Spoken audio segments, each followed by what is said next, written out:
오늘 우리에게 주시는 하나님 말씀 창세기 40장 1절에서 23절까지 저와 여러분이 말씀을 한 절씩 교독하여 받고요, 마지막 절은 같이 읽도록 하겠습니다. 1절입니다.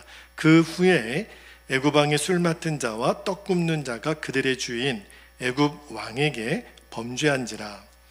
바로가 그 두 관원장 곧 술 맡은 관원장과 떡 굽는 관원장에게 노하여 그들을 친위대장의 집 안에 있는 옥에 가두니 곧 요셉이 갇힌 곳이라. 친위대장이 요셉에게 그들을 수종들게 하며 요셉이 그들을 섬겼더라. 그들이 갇힌 지 여러 날이라. 옥에 갇힌 애굽 왕의 술 맡은 자와 떡 굽는 자 두 사람이 하룻밤에 꿈을 꾸니 각기 그 내용이 다르더라. 아침에 요셉이 들어가 보니 그들에게 근심의 빛이 있는지라. 요셉이 그 주인의 집에 자기와 함께 갇힌 바로의 신하들에게 묻되 어찌하여 오늘 당신들의 얼굴에 근심의 빛이 있나이까? 그들이 그에게 이르되 우리가 꿈을 꾸었으나 이를 해석할 자가 없도다. 요셉이 그들에게 이르되 해석은 하나님께 있지 아니하니이까 청하건대 내게 이르소서. 9절 술 맡은 관원장이 그의 꿈을 요셉에게 말하여 이르되 내가 꿈에 보니 내 앞에 포도나무가 있는데 그 나무에 세 가지가 있고 싹이 나서 꽃이 피고 포도송이가 익었고 내 손에 바로의 잔이 있기로 내가 포도를 따서 그 즙을 바로의 잔에 짜서 그 잔을 바로의 손에 들였노라. 요셉이 그에게 이르되 그 해석이 이러하니 세 가지는 사흘이라. 지금부터 사흘 안에 바로가 당신의 머리를 들고 당신의 전직을 회복시키리니 당신이 그 전에 술 맡은 자가 되었을 때 하던 것 같이 바로의 잔을 그의 손에 드리게 되리이다. 당신이 잘 되시거든 나를 생각하고 내게 은혜를 베풀어서 내 사정을 바로에게 아뢰어 이 집에서 나를 건져 주소서. 나는 히브리 땅에서 끌려온 자요 여기서도 옥에 갇힐 일은 행하지 아니하였나이다. 떡 굽는 관원장이 그 해석이 좋은 것을 보고 요셉에게 이르되 나도 꿈에 보니 흰떡 세 광주리가 내 머리에 있고 17절 맨 윗 광주리에 바로를 위하여 만든 각종 구운 음식이 있는데 새들이 내 머리의 광주리에서 그것을 먹더라. 요셉이 대답하여 이르되 그 해석은 이러하니 새 광주리는 사흘이라. 지금부터 사흘 안에 바로가 당신의 머리를 들고 당신을 나무에 달리니 새들이 당신의 고기를 뜯어 먹으리다 하더니 제3일은 바로의 생일이라. 바로가 그의 모든 신하를 위하여 잔치를 베풀 때에 술 맡은 관원장과 떡 굽는 관원장에게 그의 신하들 중에 머리를 들게 하니라. 21절 바로의 술 맡은 관원장은 전직을 회복하며 그가 잔을 바로의 손에 받들어 드렸고 떡 굽는 관원장은 매달리니 요셉이 그들에게 해석함과 같이 되었으나 23절 함께요. 술 맡은 관원장이 요셉을 기억하지 못하고 그를 잊었더라. 아멘. 하나님 말씀입니다. 모두 자리에 앉겠습니다. 오늘 어린이 주일이어서 어린이 주일에 맞는 설교를 하려고 하다가 아까도 말씀드렸던 것처럼 아직 저희가 주일학교가 또 없고 그래서 창세기 강의 말씀을 오늘도 이어갑니다. 오늘 설교 제목이 하나님은 왜 이토록 기다리게 하시나 라는 제목으로 말씀을 나눌게요. 지난 주일에 설교 제목을 혹시 기억나신가요? 인생의 내리막길에서 라는 제목으로 말씀을 나누었죠. 여러분 절대로 우리의 인생을 눈에 보이는 것으로 판단해서는 안 됩니다. 우리들의 인생이 왜 이렇게 힘들지 어렵지 나는 왜 이렇게 내리막길이지 아니에요. 우리가 그렇게만 해석하면 우리는 그 삶의 지경에서 벗어날 수가 없어요. 그래서 이제 요셉을 통해서 하나님이 우리에게 주신 은혜를 다시 한번 좀 나누기를 원하는데 여러분 요셉의 인생을 잘 한번 보세요. 요셉은요 사람이 어떻게 인생이 이렇게 내려가고 또 내려갈 수 있을까? 바닥을 친 것 같은데 또 내려가게 하네요. 여러분 요셉이 형들에 의해서 노예로 팔려갔을 때 요셉은 생각했을 거예요. 정말 나는 내 인생의 바닥까지 왔구나. 그런데 시간이 지나서 보디발이라는 사람의 집에서 인정을 받아서 그 가정 살림을 총괄하는 총무가 되었어요. 그때 요셉이 어떤 생각이 들었냐면, 야, 이제 내 인생도 바닥을 쳤으니 이제 올라간 일만 남았다. 그런데 이게 웬일이에요? 뜻하지 않은 일을 겪습니다. 보디발의 아내가 요셉을 유혹하는데 그거를 거절했다는 이유로 무고죄를 씌워서 요셉이 감옥에 들어가요. 노예로 있을 때보다 더 낮은 자리로 이제 내려가게 된 거예요. 그런데 여러분, 우리도 인생을 살다가 보면 그럴 수가 있어요. 왜 이렇게 어렵지? 나는 왜 이렇게 하는 일이 되는 일은 하나도 없고 점점 안 되는 일로 계속 반복이 되지? 그때 여러분 꼭 기억하셔요. 제가 지난 주일에 인생의 내리막길에서 3가지를 점검해 보라 그랬어요. 내가 하나님께 회개할 죄가 없는지, 그러면 괜찮아요. 그리고 또 하나, 하나님과 나와의 관계가 충만한지, 그리고 사람과의 관계가 내가 충만한지를 점검해 보면 거기에 문제가 없다면 내가 눈으로 보기에는 인생의 내리막길 같지만 영적으로 보면 그 길이 하나님께서 복을 주시는 길이 될 수 있어요. 자, 그 중에서 제일 중요한 게 뭐냐면 하나님과의 관계예요. 여러분, 요셉은요 이제 노예로 팔려와서 보디발의 집에 있을 때 창세기 39장 2절입니다. 말씀을 읽어드릴게요. 여호와께서 요셉과 함께 하심으로 그가 형통한 자가 되어 그의 주인 애굽 사람의 집에 있으니. 요셉은 그 노예로 있을 때도 늘 하나님과 함께 있었다 그랬어요. 그리고 감옥에 갇혔을 때도, 자, 지난주에 읽었던 창세기 39장 23절을 한번 볼게요. 간수장은 그의 손에 맡긴 것을 무엇인지 살펴보지 아니하였으니, 잘 보세요. 이는 여호와께서 요셉과 함께 하심이라. 여호와께서 그를 범사에 어떻게 하셨다고요? 형통하게 하셨더라. 여러분, 사람들은요 인생의 오르막길, 그리고 뭔가 잘 되어야 내가 형통하다라고 생각하는데 성경은 그렇게 말하지 않아요.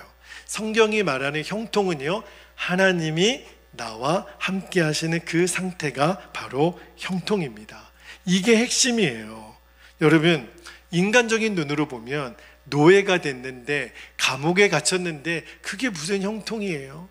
그런데 영적인 눈으로 보면 하나님은요, 그 순간에도, 요셉이 노예가 되었을 때도, 감옥에 갇혔을 때도 하나님은 신실하게 요셉을 통해 하나님의 뜻을 이루어가고 계셨어요. 여러분, 어떤 상황에서도 하나님은 우리를 향한 하나님의 뜻을 이루어 가십니다. 그거를 믿어야 돼요.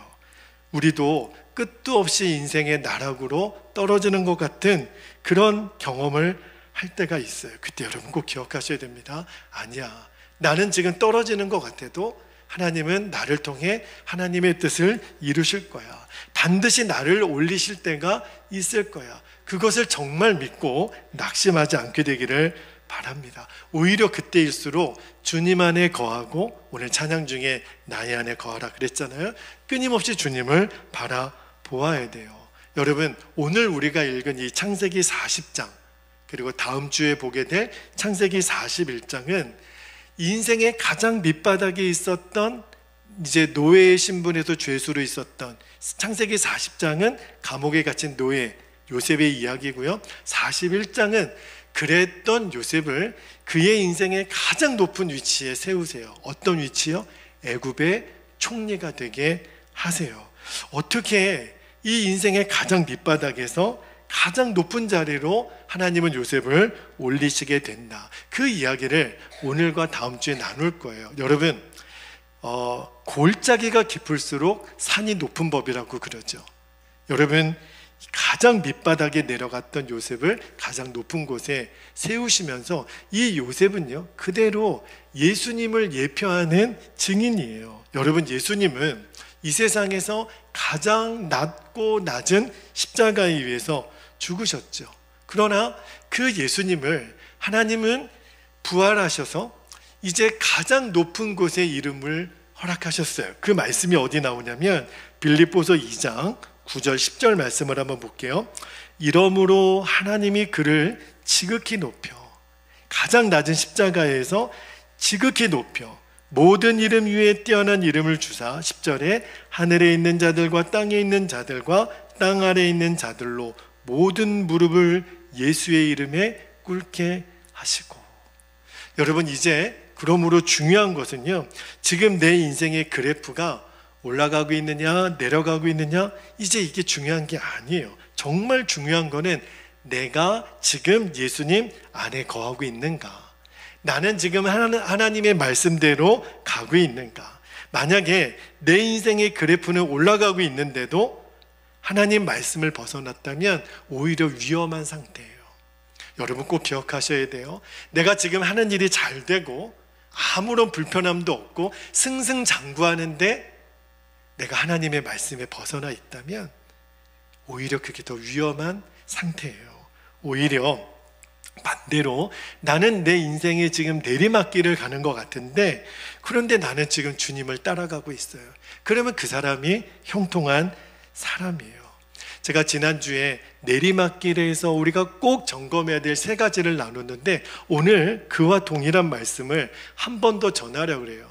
우리들의 인생에 정말 앞이 깜깜한 이 밑바닥에서 우리가 꼭 기억해야 될, 오늘 명심해야 될 세 가지 말씀을 전하겠습니다. 첫 번째는요, 우리가 인생의 그 어려운 밑바닥에서 하나님은 여전히 일하고 계심을 신뢰하라는 거예요. 자, 오늘 창세기 40장 1절 말씀에 보면 이렇게 시작이 됩니다.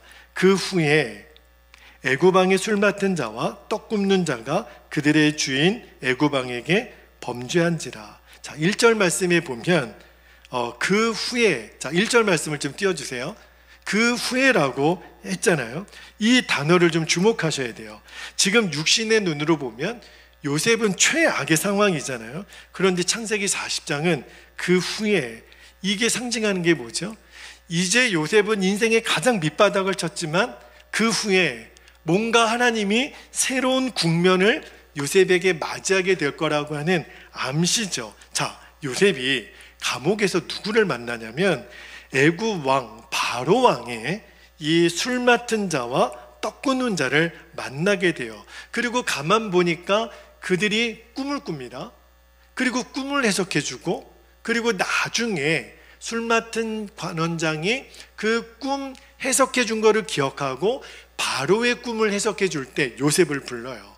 그리고 나서 이제 요셉이 바로의 꿈을 해석해 주고 나중에 애굽의 총리가 되잖아요. 그러니까 지금 요셉의 인생에 놀라운 대반전이 일어나게 될 거라고 하는 것을 이 40장 1절에 그 후에.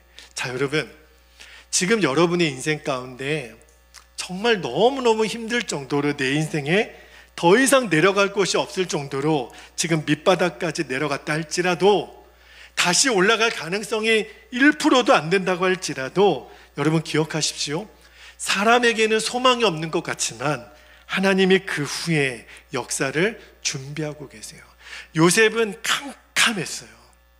내 인생에 다시 올라갈 일은 전혀 없을 거라고 생각했지만 그 상황에서도 하나님은 일하고 계세요. 그러므로 낙심할 이유가 없는 거예요. 여러분, 그런데도 하나님이 우리에게 인생의 밑바닥을 경험하게 하시는 이유가 있다면, 이 경험을 통해서, 왜 하나님이 우리를 밑바닥에 낮추시냐면 이 경험을 통해서 나중에 내가 높아졌을 때 교만하지 않게 됩니다. 내가 정말 높아졌을 때 하나님께 돌려야 될 영광을 하나님께 돌리는 사람이 되게 하시려고. 나중에 요셉이 애굽의 총리가 되잖아요. 요셉은 교만한 사람이 되지 않아요.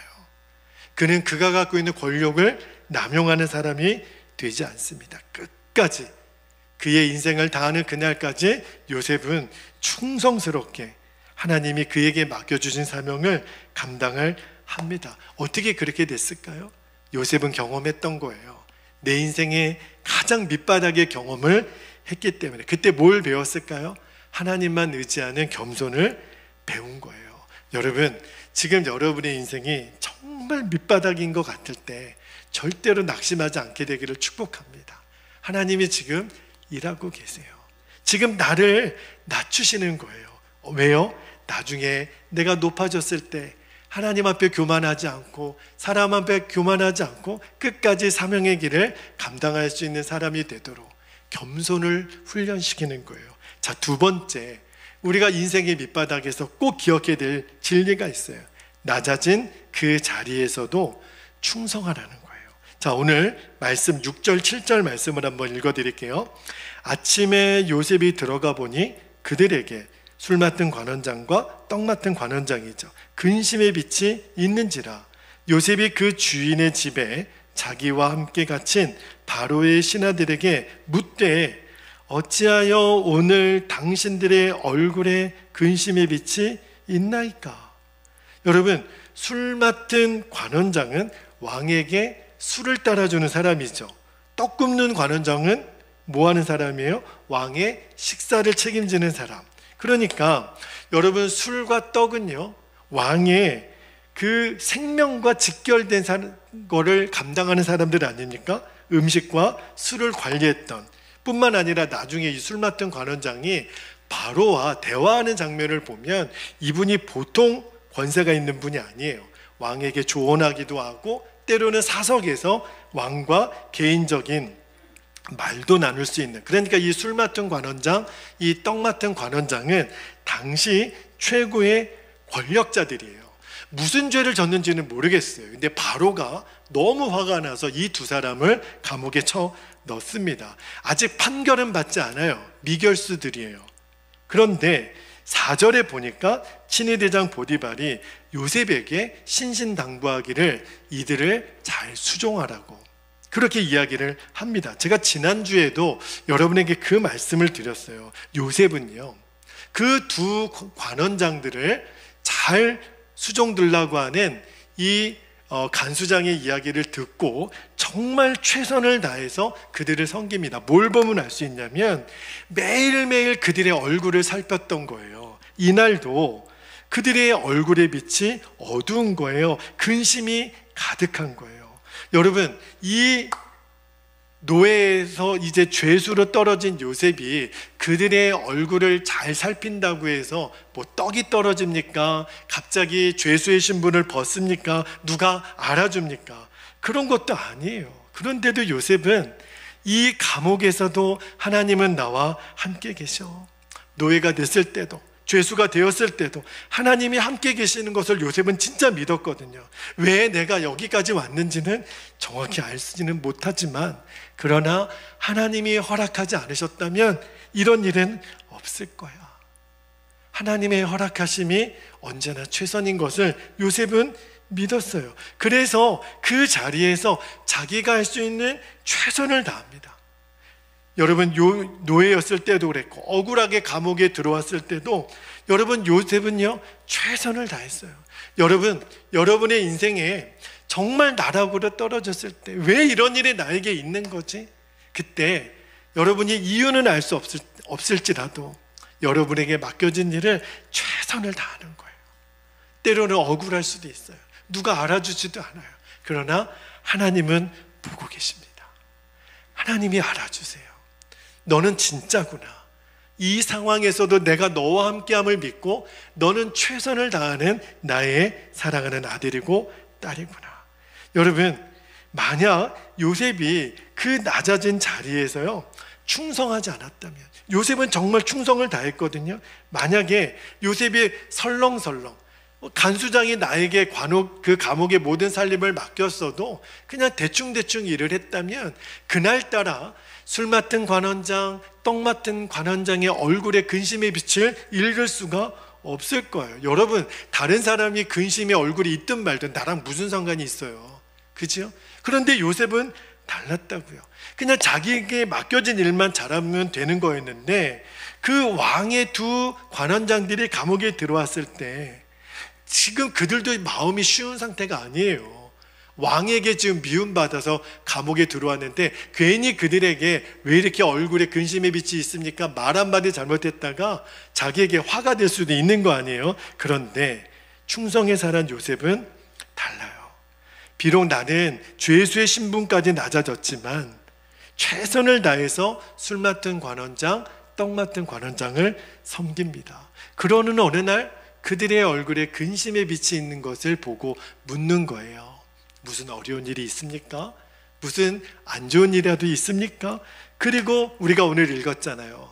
그들이 어떤 일로 왔는지는 모르겠지만 꿈을 동시에 꿔요. 3일 뒤에 일어날 일들에 대해서 요셉이 그 꿈을 해석해 주고, 그리고 이제 술 맡은 관원장은 복직이 되지만 그 떡 맡은 관원장은 이제 죽게 되는 일을 이제 요셉이 그 해석을 해주고, 나중에 그 일이 바로에게까지 연결되어서 이제 애굽의 총리까지 되잖아요. 물론 이 모든 일은 하나님이 하신 거예요. 그 두 관원장의 꿈을 꾸게 한 것도, 그들의 꿈을 해석하게 한 지혜를 주신 것도, 나중에 바로가 꿈을 꾸게 하고 그 꿈을 해석하게 한 것도 다 하나님이 하셨죠. 그런데 우리가 주목해야 될 것은 이거예요. 그럼에도 불구하고 이 놀라운 역사가 일어날 수 있었던 것은, 요셉은 그 낮아진 그 자리, 1%도 내가 소망이 없는 그 자리에서 충성을 다한 거예요. 내게 맡겨준 일들. 저는 어제도 우리가 주일을 준비하면서 교회 곳곳에서 하나님을 기뻐하는 마음으로 정말 맡은 자리에서 충성을 다하는 우리 성도들의 헌신을 봤어요. 주차장에서 풀을 뽑고 다듬고, 내일 우리 주일 예배를 위해서 오는 분들을 위해서 딱 정리를 하고, 새벽부터 청소하고, 반주를 준비하고, 식사를 준비하고. 저는 우리 사랑하는 성도들 한 분 한 분이 너무 귀해요. 누가 알아주나요? 그래도 묵묵하게 그 자리에서 내가 해야 될 일을 언제나 최선을 다해서 감당하는 우리 성도들이 있어서 저는 너무너무 행복한 목사입니다. 여러분, 이 충성 때문에 하나님이 요셉을 바로 앞에 세워요. 하나님은 지금도 일하고 계시거든요. 이 충성 때문에 요셉을 바로 앞에 세우고자 하는 하나님의 계획이 이루어진 거예요. 여러분, 우리들의 인생이 올라갈 때에만 하나님께 충성하는 게 아니라 내려갈 때도 충성하는 거예요. 상황에 따라 달라지는 충성은 충성이 아닌 거죠. 여러분, 우리들의 인생 가운데 지금도 일하고 계시는 하나님을 우리가 믿는다면, 이 믿음으로 하나님이 허락하신 이 자리, 또 하나님이 만나게 하신 사람, 어떤 때는요, 내가 왜 일을 해야 돼? 내가 왜 이 사람 앞에 이렇게까지 해야 돼? 아니에요.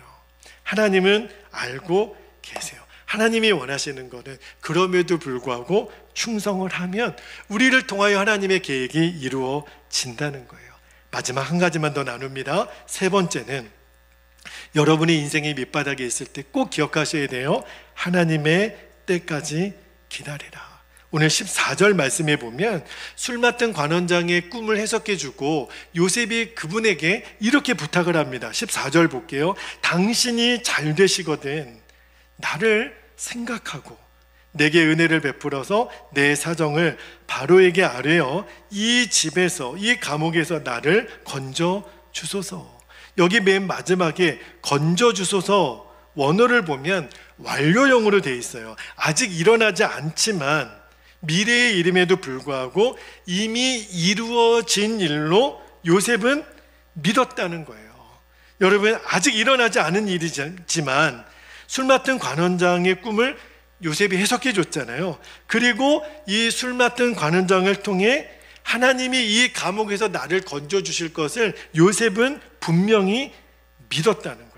그리고 나중에 실제로 이 술 맡은 관원장을 통해서 요셉이 풀려나게 되죠. 그런데 오늘 말씀의 맨 마지막 절 말씀이 이렇게 끝나요. 23절 말씀을 한번 볼게요. 술 맡은 관원장이 요셉을 기억하지 못하고 그를 어떻게 했다고요? 잊었더라. 여러분, 은혜를 잊어도 유분수지. 이런 배은망덕이 어디 있습니까? 그죠? 여러분, 나중에 창세기 41장에 보면 이 술 맡은 관원장이 이 요셉을 통하여 받은 은혜를 몇 년 동안 잊어버리는 줄 아십니까? 2년 동안. 근데 여러분, 제가 아무리 생각해도 이거는 있을 수가 없는 일이에요. 여러분, 3일 동안에 일어난 일을 술 맡은 관원장이 어떻게 이거를 잊어버릴 수 있습니까? 요셉의 꿈 때문에 내가 다시 복직하게 그 꿈의 해석 때문에 내가 복직하게 있을 수 있었는데 이거는 있을 수가 없는 거예요. 뭘 말하는 거죠? 이 술 맡은 관원장이 원래 기억력이 안 좋아서 잊어버린 게 아니라 하나님이 잊어버리게 하셨다는 거예요. 그러지 않으면 이거는 있을 수가 없는 일이에요. 자, 그렇다면 왜 하나님은 이 술 맡은 관원장에게 이 요셉의 일을 잊게 하셨을까? 직접적인 이유는요, 당시 문헌에 나오는 애굽의 법을 알아야 돼요. 여러분, 당시 애굽의 법에는요, 왕 앞에 관직을 얻기 위해서는 최소 연령이 있었다는 거예요. 그게 몇 살이냐면 30세입니다. 창세기 41장 46절에 보면 요셉이 애굽의 총리가 된 때가 30이라고 나와요. 그러니까 아직 지금 요셉은 오늘 본문에 의하면 아직 28살이에요. 아직 요셉은요, 감옥에서 나가면 안 돼요. 지금 나가면 비록 감옥을 벗어나서 있을 수는 있어서 좋겠지만 그러면 요셉은 바로 앞에 설 수가 없는 거예요. 여러분, 요셉이 감옥에서 나와서 만약에 여기서 바로 나오게 됐다면 이제 보디발의 집에 있을 수 없겠죠. 분위기가 지금 너무 삭막하잖아요. 억울하게 지금 내가 누명은 벗었지만, 그죠? 그러면 요셉의 인생은 어떻게 흘러갔는지 우리가 알 수 없을 거예요. 하나님은 너무너무 놀라우신 분입니다. 요셉을 애굽의 총리로 세우기 위해서, 그리고 술 맡은 관원장으로 하여금 그 기억을 잊어버리게 하세요. 얼마 동안이요? 2년 동안. 그리고 정확히 2년 뒤에 그 요셉이 관직에 나아갈 수 있는 30이 되었을 때 그때 바로에게 꿈을 꾸게 하십니다. 그리고 그때 술 맡은 관원장의 생각, 맞다, 2년 전에 나의 그 꿈을 해석해 준 히브리 청년, 왕이시여 이 소년에게 그 꿈을 들려주소서. 그렇게 된 거예요. 그리고 그 타이밍에 하나님이 요셉을 애굽의 총리로 세웁니다. 여러분, 우리 생각에는 더디 지나가는 것 같잖아요. 2년이라는 시간이 요셉에게 있어서도 엄청 길게 느껴졌을 거예요. 그런데 하나님은 하나님의 시간표에 따라서 반드시 역사하십니다. 하나님은 실수가 없으세요. 그런데 말씀을 묵상하다가 꼭 그 이유만이었을까? 30이 되어야 관직에 나아갈 수 있는 그 이유만이었을까? 아니에요. 더 중요한 이유가 있습니다. 하나님은요, 그 2년이라는 시간 동안에 요셉을 단련시키고 또 단련시키셨다는 거예요. 그 말씀이 어디 나와 있냐면 시편 105편 18절 19절, 이 말씀은 요셉의 고난에 대한 말씀이거든요. 제가 말씀을 읽어드립니다. 그의 발은 착고를 차고 그의 몸은 쇠사슬에 매었으니, 19절 잘 보세요. 곧 여호와의 말씀이 응할 때까지라. 그의 말씀이 그를 어떻게 했다고요? 단련하였도다. 하나님은 그 2년이라는 시간 동안에 요셉을 단련시키셨다는 거예요. 하나님의 말씀이 이루어지는 때, 하나님의 계획이 성취되는 때, 하나님의 꿈이 이루어지는 때가 반드시 있어요. 그런데 하나님은 그때까지 요셉을 어떻게 하셨다고요? 단련하셨다는 거예요. 여기서 말하는 단련이 뭐예요? 여러분, 금광석을 용광로에 집어넣죠. 그래서 금을 얻는 것처럼 하나님은 저와 여러분에게도 고난을 주셔가지고 저와 여러분 안에 있는 모든 불순물을 제거하시는 거예요. 왜요? 이제는 하나님이 쓰시기에 합당한 사람으로 세워지기 위해서. 그래서 요셉을 단련시키신 것처럼 저와 여러분을 단련시키시는 거예요. 여러분, 우리 생각에는 요셉은 정말 단련한 만큼 단련한 것 같잖아요. 보디발의 집에서도 그는 그 아내의 유혹을 거절할 만큼 거룩한 사람이었어요. 그리고 노예가 되었어도, 또 억울하게 감옥에 들어가서도 하나님이 함께 하심을 믿었던 믿음의 사람이었고, 그 노예의 자리, 죄수의 자리에서도 충성했던 사람이었잖아요. 그런데 하나님은 아직도 아닌 거예요. 하나님의 계획에 의하면 하나님은 요셉을 더 단련시키기를 원하셨던 거예요. 얼마만큼? 정금과 같은 믿음으로 나오기까지. 그래서 하나님은 보신 거예요. 그 낮은 자리에서도 충성한 요셉, 그 나중에 애굽의 총리가 되어서도 충성을 다할 요셉이 되기를 하나님이 원하신 거예요. 그래서 2년 동안 또 단련을 시킵니다. 여러분, 하나님께 이 단련을 받은 요셉은요, 나중에 애굽의 총리가 되어서도 애굽 사람처럼 동화되지 않아요. 여러분, 이 오랜 시간에 애굽의 관직에 있었다라는 것은 이제 하나님 믿음을 잃어버릴 수도 있는 그런 상황이거든요. 그러나 요셉은 잊지 않아요. 하나님의 사람으로 끝까지 살고요, 나중에 야곱의 모든 가족들을 애굽으로 이주시켜서 하나님은 이제 엄청난 이스라엘 민족을 이루시게 하는 일에 요셉을 쓰십니다. 끝까지 거룩하고 충성하는 믿음의 삶을 사는 것, 이 점을 우리가 놓쳐서는 안 됩니다. 여러분, 인생의 내려막길에서 누구나 우리는 하나님의 나를 높여주실 때를 기다리죠. 이때가 언제나 올까? 그때는 반드시 옵니다. 그러나 그때가 오기까지 하나님은 저와 여러분을 단련하세요. 왜 그럴까요? 저와 여러분에게 최고의 것을 주시기 위해서. 여러분, 기대하세요. 하나님이 나에게 최고의 것을 준비하고 계세요. 우리가 할 수 있는 일은 그때까지 믿음으로 기다리는 거예요. 요셉이라고 왜 빨리 이 감옥에서 나가기를 원하지 않았겠어요? 그런데 요셉은요, 초조하게 기다리지 않았어요. 안절부절하며 기다리지 않았어요. 언제나 주님 바라보며 그 후에 역사하실 하나님을 기대하고 나에게 주어진 그 자리에서 충성을 다하며 오늘 하루를 주님과 동행하는 삶을 살았어요. 점점 요셉은 거룩해져 갑니다. 그리고 믿음의 사람, 충성하는 사람이 되어 가는 거예요. 하나님이 저와 여러분에게 기대하시는 삶이 바로 이겁니다. 어떤 상황에서도 하나님은 일하고 계셔. 그 후회를 준비하고 계시는 하나님, 그리고 나에게 충성을 요구하시는 하나님, 하나님의 때를 기다리면 하나님이 반드시 우리를 통해 역사하십니다. 이제 우리 함께 기도하겠습니다. 오늘 주신 말씀을 붙들고 우리가 성찬을 받기 전에 합심하여 기도하기를 원합니다. 첫 번째 기도 제목은요, 내 인생의 가장 밑바닥 같은 상황에서도 하나님은 여전히 일하고 계심을 신뢰하게 하옵소서. 여러분, 하나님이 어디 가신 거 아니에요. 지금도 하나님은 함께 하세요. 두 번째입니다. 비록 낮아진 상황에서도 충성하게 하시고 하나님의 때를 인내하며 기다리는 힘을 주옵소서. 오늘 이 두 가지 기도 제목을 붙잡고 우리가 기도한 후에 우리가 오늘 주의 성찬을 받도록 하겠습니다. 이 시간에 주님의 이름을 간절히 부르고 합심하여 통성으로 기도하겠습니다. 주여